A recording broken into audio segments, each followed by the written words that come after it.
Padre Pontillo, oggi ci sarà un evento sicuramente interessante, si farà memoria della dedicazione della Basilica Cattedrale di San Gerlando. Ecco, un momento particolare, ma che significato assume? La memoria della dedicazione è fare memoria, cioè il ricordo di quando la cattedrale fu dedicata, ovvero quando la chiesa è stata consacrata e quindi è diventata una chiesa aperta al culto.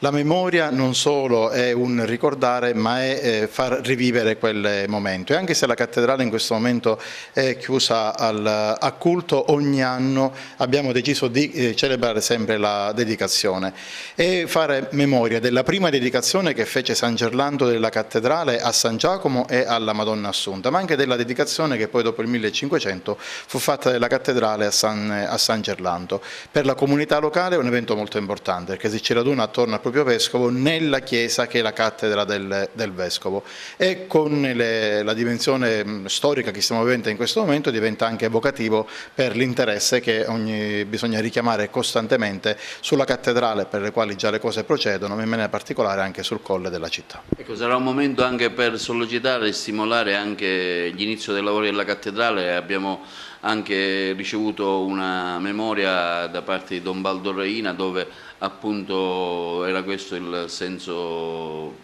della lettera, appunto.